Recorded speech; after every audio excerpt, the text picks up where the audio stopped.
الحمد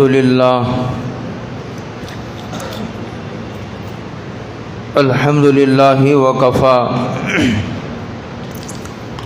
وسلام علی عبادہ الذین اصطفى اما بعد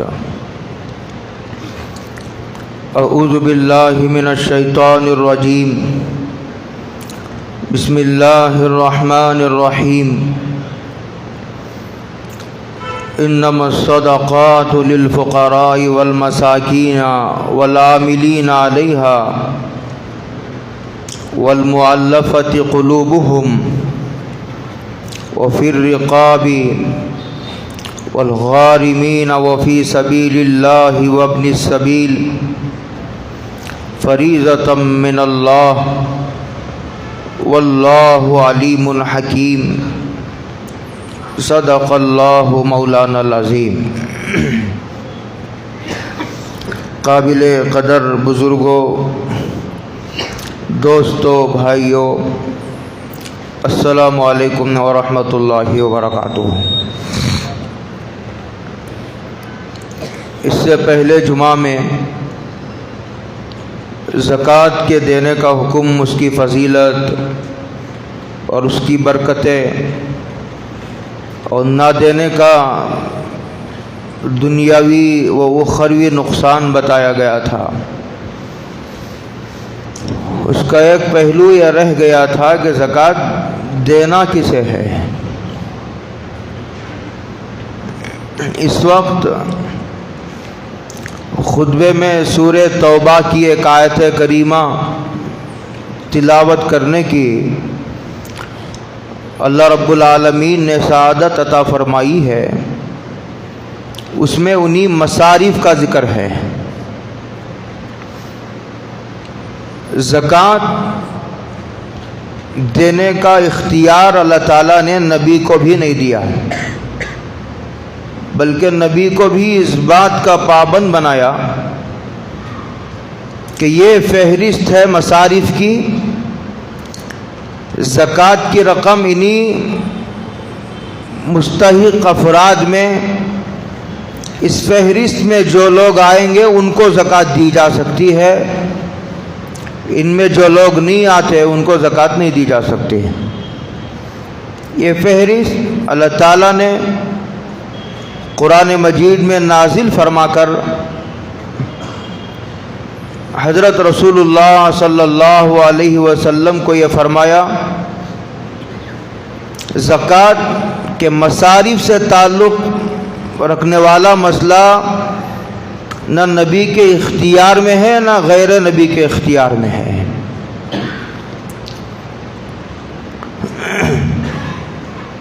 اللہ تعالیٰ یوں ارشاد فرماتے ہیں، انما الصدقات، یہاں صدقات سے مراد زکوٰۃ ہے۔ قرآن نے زکوٰۃ کو صدقہ بھی کہا ہے۔ ویسے جب بھی صدقہ بولا جاتا ہے تو ہمارے ذہنوں میں زکوٰۃ نہیں آتا، زکوٰۃ بلکہ صدقہ آتا ہے، جو کبھی غریبوں کو دے دیا جاتا ہے، 10 روپے 20 روپے صدقے کے طور پر، نفلی صدقہ۔ لیکن یہاں صدقات سے مراد زکوٰۃ ہے۔ نفلی صدقہ تو آپ کسی کو بھی دے سکتے ہیں، آپ مسجد کو دے دو، مدرسے کو دے دو، آپ کافر کو دے دو، مسلمان کو دے دو، سب چلے گا۔ لیکن زکوٰۃ میں کچھ پابندیاں ہیں۔ کہتے ہیں انما الصدقات للفقراء والمساکین، زکوٰۃ کا سب سے پہلا مصرف فقراء اور مساکین ہیں۔ فقیر اور مسکین میں زیادہ فرق نہیں ہے مصداق کے اعتبار سے۔ مسکین اسے کہتے ہیں جس کے پاس کھانے پینے کے لیے تو کچھ ہے، کچھ کماتا ہے، کھا لیتا ہے، ختم، کچھ نہیں بچتا اس کے پاس، اس کو کہتے ہیں مسکین۔ اور فقیر کہتے ہیں جس کے پاس کچھ نہ ہو، بالکل مجبور ہے، اس کے پاس کما کر کھانے کا ذریعہ معاش بھی نہیں ہے، اس کو قرآن کریم نے فقیر کہا ہے۔ کہتے ہیں کہ زکوٰۃ کا سب سے پہلا مصرف اور زکوٰۃ کے سب سے زیادہ حقدار وہ لوگ ہیں جو غریب ہیں، مسکین ہیں، فقیر ہیں، اور پھر غریبوں اور مسکینوں میں بھی وہ جو رشتہ داروں میں غریب ہو۔ حضرت رسول اللہ صلی اللہ علیہ وسلم نے ارشاد فرمایا کہ اگر زکوٰۃ آدمی اجنبی آدمی کو دیتا ہے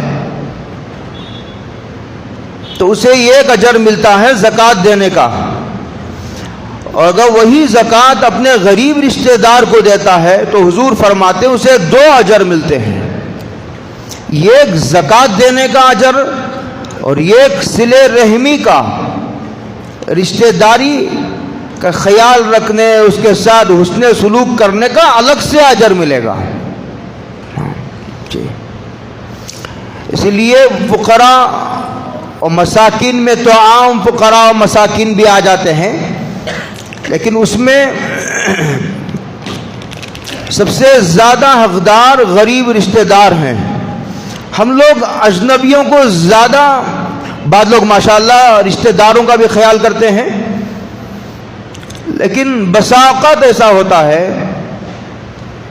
کہ خودداری کی وجہ سے بعض رشتہ دار ایسے ہوتے ہیں کہ ہیں تو غریب، ہیں تو محتاج، مجبور ہیں، لیکن خوددار ہیں، ان کی غیرت گوارا نہیں کرتی کہ وہ ہاتھ پھیلائے۔ قرآن کریم نے دیکھیے کتنے باریک باریک مسائل کو قرآن اٹھاتا ہے، جب میں پڑھتا ہوں تو کبھی کبھی حیران ہو جاتا ہوں کہ یہ اللہ کی کتاب ہے جس میں اتنے باریک باریک مسائل اور ایسے عجیب و غریب مصلیحتوں کی طرف قرآن کریم توجہ دلاتا ہے۔ قرآن کریم نے ایک جگہ جنتیوں کی صفات کا ذکر کرتے ہوئے کہا، ان کے جنتیوں کی ایک صفت یہ ہے کہ وہ مال خرچ کرتے ہیں اور ان کے مال میں وہ فی اموالہم حق للسائل والمحروم، ان کے مال میں مانگنے والے کا بھی حق ہے اور محروم کا بھی حق ہے۔ محروم کہتے ہیں ہے تو غریب، ہے تو مستحق اور مجبور، لیکن مانگتا نہیں کسی سے، بھوکا مر جائے گا بیچارہ لیکن ہاتھ نہیں پھیلاتا، دستے سوال دراز نہیں کرتا۔ بڑے خوددار ہوتے ہیں بعض لوگ،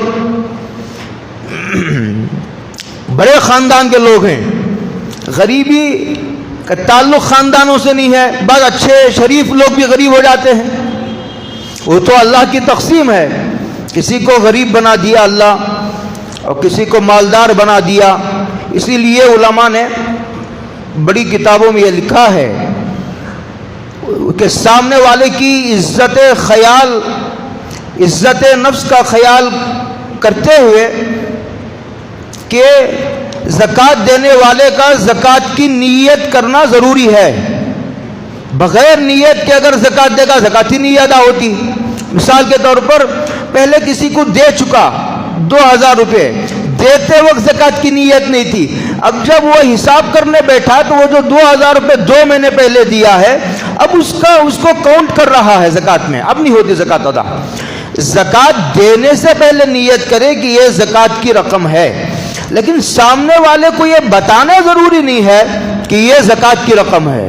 اللہ کمال شفقت ہے اللہ کی نوازشات کی کوئی عطا نہیں ہے کہ اللہ تعالیٰ نے زکوٰۃ دینے والے کو تو اس بات کا پابند بنایا کہ وہ نیت کرے، لیکن سامنے والے کو بتانا کوئی ضروری نہیں ہے۔ عیدی کے نام پر دے دیجئے، اب ہدیہ کہہ کر دے دیجئے، آپ رمضان کا تحفہ کہہ کر دے دیجئے، بلکہ ایسا ہی دینا چاہیے، اس لیے کہ آپ کی زکوٰۃ ادا ہو جائے گی اور سامنے والے کی جو عزت و آبرو باقی رہ جائے گی۔ اس لیے کہ بعض لوگ زکوٰۃ کہنے سے لینے سے کتراتے ہیں۔ تو میں یہ کہہ رہا تھا کہ قرآن کریم نے زکوٰۃ کے مصارف بیان کرتے ہوئے سب سے پہلے فقراء و مساکین کو ذکر کیا ہے، اور اس میں بھی جو رشتہ دار ہیں ان کو، اور پھر ایک شریف طبقے کی طرف توجہ دلائی ہے دیکھو تمہارے درمیان رشتہ داروں میں ہو یا غیر رشتہ داروں میں ہو یا تمہارے ہمسائے پڑوسیوں میں ہو، یہ بات ایسا بھی ہوتا ہے کہ ہمارے ہاتھ کے نیچے کام کرنے والے کچھ ملازم ایسے ہوتے ہیں، بیچارے بڑے شریف ہوتے ہیں، پوچھتے نہیں، ضرورت بہت ہے ان کو، لیکن منہ کھول کر پوچھنے اور دستے سوال دراز کرنے کا مزاج نہیں ہے ان کا۔ قرآن کریم نے ایسے طبقے کی طرف توجہ دلائی ہے، ان کا خیال کرو۔ اور تیسرا، قرآن کریم نے فقراء و مساکین کا تذکرہ کرتے ہوئے یہ جگہ کہا للفقراء الذین، انہی غریبوں میں ایک طبقہ وہ ہے جو دین کی خدمت کے لیے وقف ہے، دعوت کے لیے وقف ہے، ان کو کمانے کے لیے موقع نہیں ہے، صلاحیت تو ہے کمانے کی لیکن ان کو موقع نہیں ہے کمانے کا، ان کو فرصت نہیں ہے، وہ کاروبار کے لیے وقت اور ٹائم نہیں دے سکتے۔ قرآن کریم نے اس طبقے کی طرف توجہ دلائی اور یہ کہا ان کو دینا زیادہ ثواب رکھتا ہے۔ للفقراء الذین احصروا فی سبیل اللہ، چاہے وہ مدارس میں کام کرتے ہوں، چاہے وہ مساجد میں کام کرتے ہوں، یا وہ دعوت و تبلیغ کا کام کرتے ہوں، ایسے کچھ لوگ ہوتے ہیں کہ جو دین کے کام کے لیے انہوں نے اپنی زندگیوں کو وقف کر دیا ہے، ان کو کوئی فرصت نہیں ہے۔ ایسے طبقے کا خیال کرنا یہ پوری ملت اسلامیہ کا اخلاقی فریضہ ہے۔ جی دوسرے نمبر پر، تیسرے نمبر پر قرآن کریم نے کہا والعاملین علیہا۔ اصل میں جب اسلامی حکومت ہوتی تھی تو جو امیر المؤمنین ہوتے تھے وہ کچھ لوگوں کو زکوٰۃ وصول کرنے کے لیے طے کرتے تھے کہ یہ جا کر کے زکوٰۃ کی وصولی کریں گے، ان کی تنخواہ زکوٰۃ کی رقم سے دی جا سکتی ہے، اس کو قرآن کریم نے کہا والعاملین علیہا۔ لیکن اب یہ جو سفراء ہیں، ہمارے مدرسے کا کام اور تمام دنیا کے مدرسے کے جو زکوٰۃ کی وصولی کرتے ان کو زکوٰۃ کی رقم سے تنخواہ نہیں دی جا سکتی، وہ اس میں داخل نہیں ہے۔ یہ تیسرا مصرف ہے جو قرآن کریم نے اسے چھیڑا ہے۔ چوتھا والمعلفۃ قلوبہم، پہلے ایسا ہوتا تھا سرکار دو عالم حضرت رسول اللہ صلی اللہ علیہ وسلم کے زمانے میں کہ کچھ لوگ اسلام لے آئے، نو مسلم ہیں، ابھی اسلام میں ان کے قدم جمے نہیں، تو ایسے لوگ اگر ان کو زکوٰۃ دی جائے تو اسلام کے اس جو ہے زکوٰۃ کے نظام سے ان کا دل پسیجے گا، متاثر ہوگا، با ہمدردی کا، غمخواری کا، کہ ساری دنیا لوٹنے میں لگی ہوئی ہے، دھوکہ دینے میں لگی ہوئی ہے، چوری کرنے میں لگی ہوئی ہے، اور بھائی بہن کا حصہ دبانے میں لگا ہوا ہے، اور عورتوں کو، لڑکیوں کو وراثت کے حصے سے محروم کرنے میں دنیا لگی ہوئی ہے۔ ایسے نازک صورتحال میں یہ کتنا پاکیزہ نظام ہے کہ اسلام جو اجنبیوں کی جو ہے وہ مالی امداد کو مسلمانوں پر فرض کیا ہے، اس نظام سے متاثر ہوگا نو مسلم، اس کو کہتے ہیں والمعلفۃ قلوبہم۔ حضرت فاروق اعظم عمر ابن خطاب رضی اللہ تعالی عنہ نے یہ فرمایا تھا کہ اللہ نے اسلام کو غلبہ عطا فرمایا، اعزن اللہ بالاسلام، اس لیے اب یہ ان کو دینے کی ضرورت نہیں، لیکن اگر کبھی ایسے حالات پیدا ہو گئے ان کو دیا جا سکتا یا نہیں دیا جا سکتا، تو ایسے موقع پر کبھی ایسے حالات پیدا ہو گئے تو ان کو زکوٰۃ دی جا سکتی ہے یا نہیں، اس وقت مشورہ کر لینا چاہیے۔ پانچویں نمبر پر قرآن نے جس مصرف کا ذکر کیا ہے وہ پھر رقاب۔ پہلے ایسا ہوتا تھا، غلاموں کا زمانہ تھا، جو جنگ میں لوگ قید ہو کر کے آ جاتے تھے ان کو اگر بیت المال کے حوالے کر دیا جاتا تو بیت المال کے کندھوں پر بوجھ ہو جاتا، ان کے کھانے کا، پینے کا، ان کے رہنے کا بندوبست کرو، ان کی نگرانی کرو، یہ بہت مشکل تھا۔ اس لیے اسلام نے یہ طریقہ نکالا، جو غلام ہو کر کے، قید ہو کر کے آتے تھے ان کو مسلمانوں میں تقسیم کر دیا جاتا تھا۔ یہ تو اس لیے کہ ان کے ساتھ رہیں گے، ان کے رات دن دیکھیں گے، ان کے اخلاق سے متاثر ہوں گے، اور جو ہے ان کے کردار کو وہ بڑے قریب سے دیکھنے کا ان کو موقع ملے گا، اور پھر بیت المال کے کندھوں پر بوجھ بھی نہیں ہوگا، رہنے کا، کھانے کا، ان کے نان و نفقے کا۔ کپڑے کا، وہ سارا جس کا غلام ہوتا تھا وہ اس کا انتظام کرتا تھا. اس طرح بیت المال کا بوجھ بھی کم ہوتا تھا اور اسلام لانے کے راستے ہموار ہوتے تھے. اس لیے کہ زبردستی تو کسی کو مسلمان نہیں بنایا جا سکتا، اس لیے کہ ایمان کا تعلق تو دل سے ہے. میں نے کسی کو زبردستی کلمہ پڑھا دینے سے تو کوئی مسلمان نہیں ہوتا جب تک وہ دل سے اسلام قبول نہیں کرتا. اس لیے کسی کو زبردستی مسلمان بنانا ممکن ہی نہیں ہے، اس لیے کہ اسلام و ایمان کا تعلق تو دل سے ہے. وہ دل سے قبول کرے گا تو اس مومن ہوگا. کسی کے زبردستی کلمہ پڑھوا دینے سے کوئی آدمی مسلمان نہیں ہوتا. تو پھر رقاب، البتہ اس مصرف کو سامنے رکھ کر موجودہ جو صورتحال ہے اس میں علماء نے غور کیا ہے کہ اب جو بعض مرتبہ ایسے حالات پیش آ جاتے ہیں کہ بے قصور بے گناہ نوجوانوں کو حادثات میں جو ہے وہ اریسٹ کر لیا جاتا ہے، جیل میں پڑے سڑ رہے ہیں.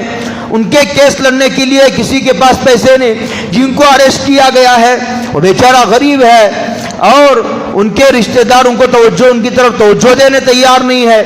ایسے موقع پر بعض علماء نے یہ کہا کہ غور کیا جا سکتا ہے کہ ان کو چھڑانے کے لیے جو کارروائیاں کی جاتی ہیں، قانونی چارہ جوئی کی جاتی ہے، ان پر بھی زکوٰۃ کا پیسہ دیا جا سکتا ہے یا نہیں دیا جا سکتا. علماء نے اس پر غور فرمایا. بعض نے اس کی اجازت دی ہے، اس لیے کہ اس کی زندگی، اس کی ساری صلاحیتیں سلاخوں کے پیچھے تباہ ہو رہی ہے. اگر اس پر فوری توجہ نہ دی گئی، قانونی جنگ نہ لڑی گئی تو بیچاروں کی زندگیاں ضائع ہو جاتے ہیں. بعض نوجوان جیل میں جاتے ہیں، بوڑھے ہو کر کے باہر آتے ہیں، بیوی بچے بیچارے سڑ رہے ہیں، ماں باپ روٹی کو ترس رہے.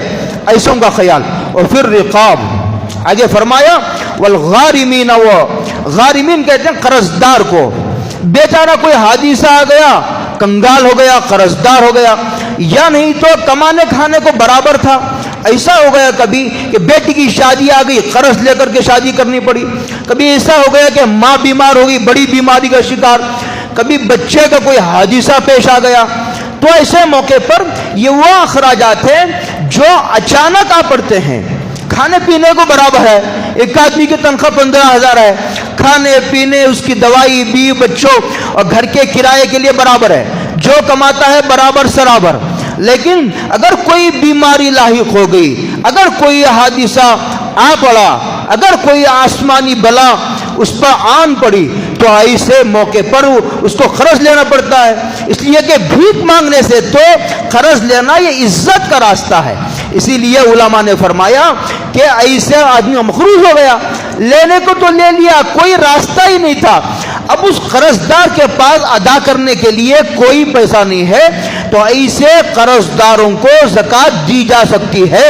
تلاش کرنا چاہیے ایسے رشتہ داروں میں کون اپنے ساتھ اٹھنے بیٹھنے والوں میں بھی بہت ایسے ہوتے ہیں بیچارے کہ قرضدار ہو گئے، کوئی نقصان ہو گیا مال کا، کہیں پیسہ انویسٹ کیا تھا، اب اس کو دوائی کے لیے پیسوں کی ضرورت ہے، اس کے گھر کے اخراجات کے لیے پیسوں کی ضرورت ہے. بیچارہ خوددار ہے، شریف انسان ہے. اپنے اٹھنے بیٹھنے والوں کے حالات پر آدمی کو گہری نظر رکھنی چاہیے اور خبر گیری کرنی چاہیے. حضرت رسول اللہ اس کو کہتے ہیں تفقد. تفقد کہتے ہیں حالات کی خبر گیری رکھنا. ہاں، حالات کی خبر گیری. تو والغارمین، ان قرضداروں کو دیا جا سکتا. اور فی سبیل اللہ، فی سبیل اللہ میں مفسرین نے دو لوگوں کا ذکر کیا ہے. ایک آدمی فی سبیل اللہ میں وہ مجاہد ہے، پہلے جہاد ہوتا تھا اور جہاد کے لیے تلوار کی ضرورت ہے، جہاد کے لیے گھوڑے کی ضرورت ہے، جہاد کے لیے جو ہے جتنے دن وہ جہاد میں جائیں گے کھانے کی ضرورت ہے. جائے گا جہاد کو، پیچھے بھی بچے ہیں، ان کے اخراجات کے لیے پیسے، اس ساری تفصیلات اس میں. اگر وہ جہاد کو جانا چاہتا ہے لیکن اس کے پاس اتنا پیسہ نہیں ہے کہ وہ جہاد کو جانے میں کامیاب ہو سکے تو اس کی مدد زکوٰۃ کی رقم سے کی جا سکتی ہے. دوسرے مفسرین نے اس میں حاجی کو ذکر کیا. یہ ایک آدمی حج کے لیے پیسے رکھا تھا اور اتنے پیسے تھے کہ ان پیسوں میں اس رقم سے وہ حج کو جا کر آ سکتا تھا. لیکن کوئی حادثہ آیا کہ اس میں اس کی کچھ رقم ختم ہو گئی، اب جو رقم بچی ہے اس میں حج کو نہیں جا سکتا، تو علماء نے لکھا کہ جتنی رقم کی اسے ضرورت ہے وہ زکوٰۃ کی رقم سے پوری کی جائے، اس لیے کہ حج فرض ہو چکا تھا۔ حج ادا کا فرض ہونے کے بعد اور رقم بھی موجود تھی، حج ادا کرنے سے پہلے پھر غریب ہو گیا، یا نہیں تو حج کی جو رقم تھی وہ کم ہو گئی، اب حج کو نہیں جا سکتا، حج کو جانے کے لیے اور مزید کچھ رقم کی ضرورت ہے، تو اس کو زکوٰۃ کی رقم سے مدد کی جا سکتی ہے۔ اس کے بعد ابن السبیل کہتے ہیں مسافر کو، مثال کے طور پر میں گیا سفر میں، گھر میں میں کروڑ پتی ہوں، سفر میں جو پیسہ تھا خرچ ہو گیا، جو اندازہ تھا اس سے زیادہ خرچ ہو گیا، یا نہیں تو کٹ پاکٹ پیسے چوری ہو گئے، کسی نے جیب مار لی، تو ایسے موقع پر بڑے بڑے مالداروں کو پیسے ہوں گے، اچھا کوئی جاننے والا بھی نہیں بیچارہ، اب تو خیر فون ہے، فون کے ذریعے فون پہ آ جاتا ہے، اور کبھی ایسا ہوتا ہے کہ بھائی گوگل پہ کر سکتے ہیں، اور کبھی تعلقات ہوتے ہیں تو پیسے منگوا لیا جا سکتا ہے بس کے ذریعے، ریل کے ذریعے، پہلے حالات ایسے نہیں تھے، اور اب بھی ایسا ہو سکتا ہے کہ یہ ایک آدمی کے پاس جو ہے پیسے منگانے کے لیے پیسے نہیں ہیں فی الحال، تو ایسے موقع پر مسافر کی مدد زکوٰۃ کی رقم سے کی جا سکتی ہے۔ 7 مصرف ہے، 8 جسے قرآن کریم نے بیان کیا ہے، اور قرآن کریم نے خود مصارف کی ذمہ داری قبول کی ہے۔ اس کے بعد رہ جاتے ہیں اصول۔ اصول کہتے ہیں عربی زبان میں ان لوگوں کو جن سے ہم پیدا ہوئے ہیں۔ ہم کس سے پیدا ہوئے؟ ماں باپ سے پیدا ہوئے۔ ماں باپ کس سے پیدا ہوئے؟ دادا دادی سے، نانا نانی سے پیدا ہوئے۔ اس لیے اصول کو زکوٰۃ نہیں دی جا سکتی، اس لیے کہ یہ مقدس رشتے ہیں، ان رشتوں کے احترام کا تقاضا یہ ہے کہ ان پر پاک مال خرچ کیا جائے، ہاں پاک مال خرچ کیا جائے۔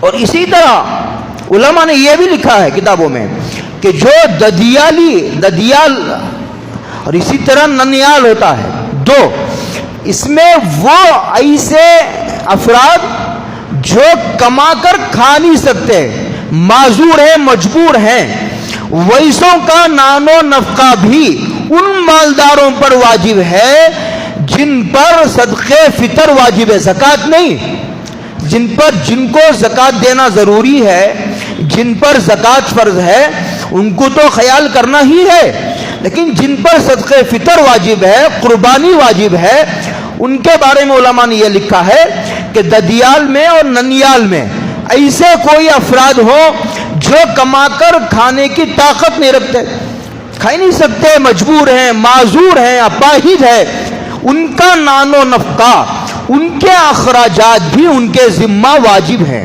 کمال ہے اسلام کی کہ کہاں کہاں تک خیال ہے اسلام کا، اب اندازہ لگاتے چلائیے اسلام مسئلہ۔ تو میں یہ کہہ رہا تھا کہ ماں باپ کو زکوٰۃ نہیں دی جا سکتی، اس لیے کہ یہ مقدس رشتے ہیں، اور پھر فروع کو زکوٰۃ، اسی طرح دادا دادی کو نہیں دی سکتی، اسی طرح نانا نانی کو نہیں دی جا سکتی زکوٰۃ۔ اور پھر اس کے بعد فروع کہتے ہیں جو لوگ ہم سے پیدا ہوئے، بیٹا ہے میرا وہ میرے سے پیدا ہوا، بیٹی ہے، اسی طرح نواسا ہے، نواسی ہے، اسی طرح پوتا ہے، پوتی ہے، ان کو کسی کو زکوٰۃ نہیں دی جا سکتی۔ اور اسی طرح شوہر بیوی کو، بیوی شوہر کو زکوٰۃ نہیں، اس لیے کہ دونوں کے مصرف ایک ہے۔ اس کا پھر ایسا ہو جائے گا خصہ کہ یہ جیب سے زکوٰۃ نکالی اور یہ جیب میں رکھ لی، دونوں کے اخراجات مشترک ہوتے ہیں میاں بیوی کے، اس لیے ایک دوسرے کو زکوٰۃ نہیں دی جا سکتے۔ اور اسی طرح کافر کو زکوٰۃ نہیں دی جا سکتی، ان کو چھوڑ دو، ان کو چھوڑ کر اب بچے کون؟ جی ان کو چھوڑ دو، اس کے علاوہ جو بچے ہیں، ہے نا، بھائی ہے، بہن ہے، داماد ہے، سسر ہے، ادھر چچا ہے اور ادھر تایا ہے، اور پھر ادھر خالہ ہے، پھوپھو ہے، آپ اس کو پھیلاتے چلے جائیے، سب کو بھانجا ہے، بھانجی ہے، بھتیجا ہے، بھتیجی ہے، ان سب کو زکوٰۃ صرف دی جا سکتی نہیں، ان کو زکوٰۃ دینے کا دوہرا اجر ہے، جیسے کہ میں نے شروع میں وضاحت کی ہے۔ یہ ہو گئی۔ اب رہا مسئلہ ایک سید کا رہ جاتا ہے۔ علماء نے جو پہلے سے اب تک کتابوں میں لکھا ہے، چھوٹی بڑی عربی اردو کی تمام کتابوں میں، عرب و عجم کی تمام کتابوں میں ایک ہی مسئلہ ہے، کوئی نیا مسئلہ نہیں، کہ سید کو زکوٰۃ نہیں دی جا سکتی۔ یہ حضرت رسول اللہ صلی اللہ علیہ وسلم کے خاندان کے احترام کی وجہ سے، اس لیے کہ حضور نے یہ فرمایا ہے کہ یہ جو زکوٰۃ ہے یہ اوساخ الناس ہے، یہ میل کچیل ہے، حضور نے اسے اپنے خاندان والوں کے لیے پسند نہیں فرمایا، اس لیے سید ہوتے بھی کم ہیں، اس لیے کوشش کرنی چاہیے۔ میں ہمیشہ ایسے موقع پر ایک قصہ سنایا کرتا ہوں، اس سے ترغیب ہوگی آپ کو۔ جنید بغدادی یہ حکومت کے انٹرنیشنل پہلوان تھے، یہ حکومتی سطح پر۔ ایک مرتبہ یہ اعلان ہوا کہ بھئی فلاں تاریخ کو کشتی کا مقابلہ ہوگا، تو سارے لوگ جمع ہو گئے، اس میں حضرت جنید بھی بڑے مشہور پہلوان تھے، ابھی اللہ کے راستے کی طرف متوجہ نہیں ہوئے تھے، بعد میں اللہ تعالیٰ نے ان کو سرتاج الاولیاء بنا دیا۔ کہتے ہیں کہ جب میدان میں وہ اترے تو ان کے مقابلے میں یہ کمزور نحیف لاغر بوڑھا آیا، اور اس نے کہا کہ جنید سے پنجہ لڑانے کے لیے میں تیار ہوں۔ لوگ دیکھ کر کے ہنسنے لگے اور مذاق اڑانے لگے اور ٹھٹا اڑا کرنے لگے کہ جنید کے مقابلے، جنید کو تو اچھے مات نہیں دے سکے، اچھے گھٹنے ٹیک دیے، یہ جنید سے پنجہ لڑائے گا اور پنگا لے گا۔ اور جب بات طے ہو گئی کشتی کی تو سارے لوگ انتظار میں ہیں کہ آج ایک عجیب منظر ہے، ساری پبلک دیکھ رہی ہے، عجیب نظارہ ہے۔ ایک طرف جنید ہے جو حکومت کے انٹرنیشنل پہلوان ہے، اور ایک طرف جو ہے وہ کمزور لاغر بوڑھا ہے۔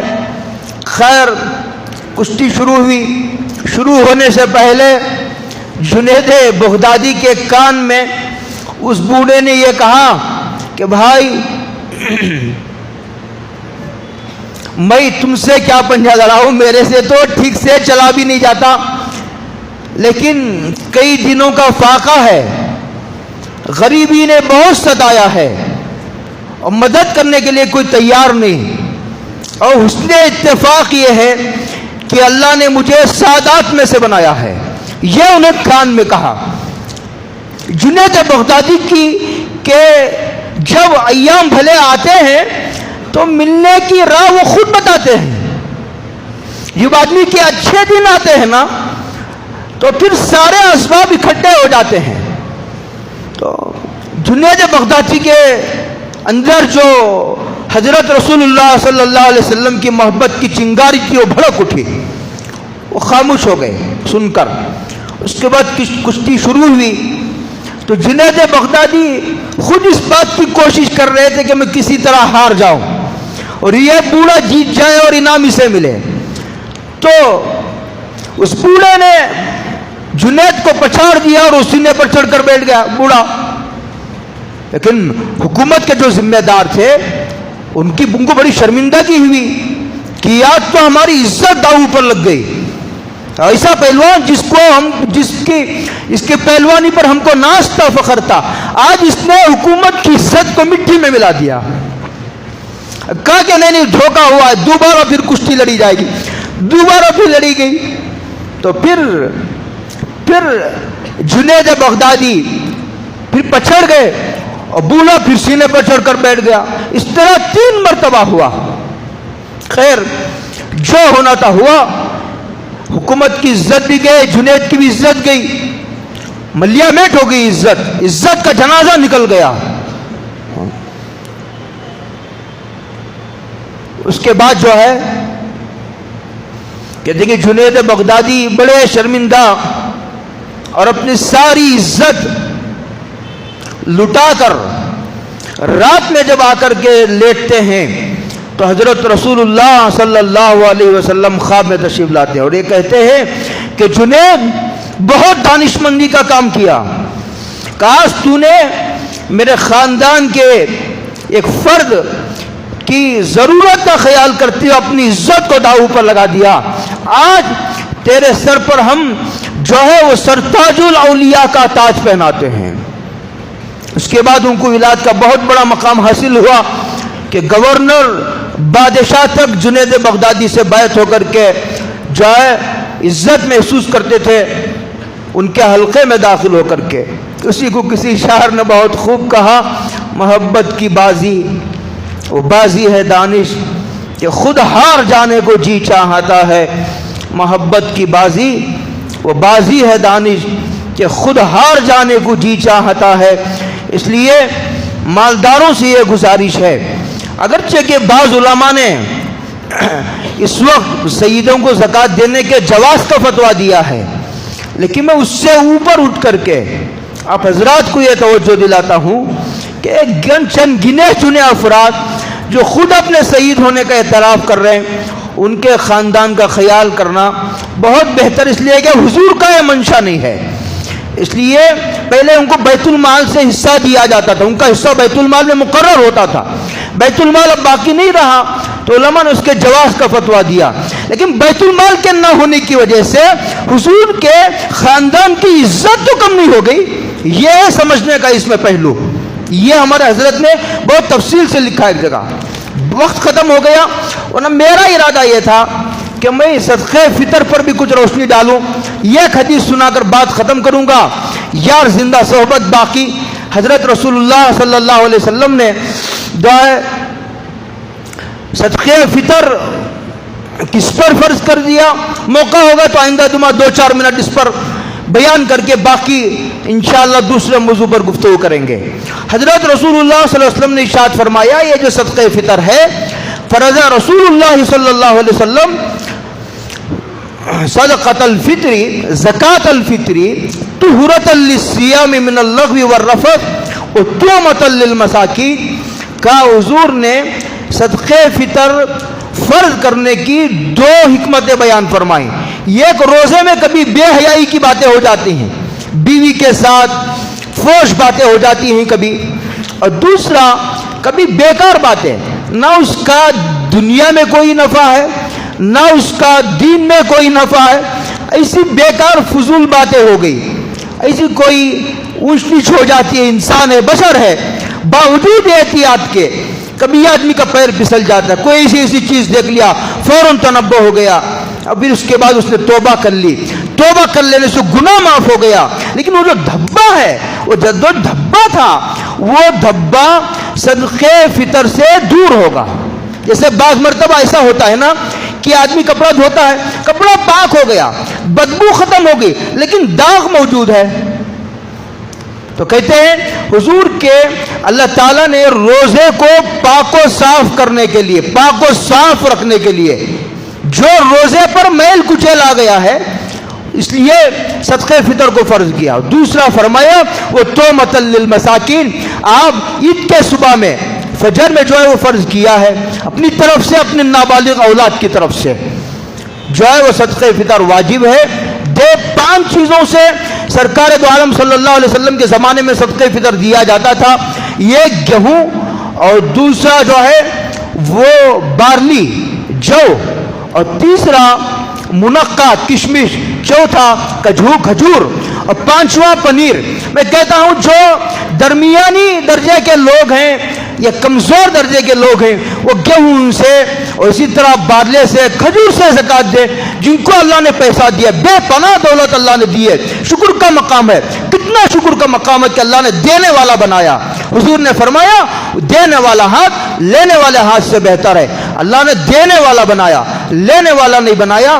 اس کے شکر میں آدمی اگر پنیر کے حساب سے زکوٰۃ نکال دے، اس لیے کہ پورے شہر والوں کی طرف سے تو نکالنا نہیں ہے، ہم دو ہمارے دو، بعضوں کے ہم دو ہمارا ایک، بعضوں کے ہم دو ہمارا کوئی نہیں، اپنے نابالغ اولاد کی طرف سے تو زکوٰۃ دے۔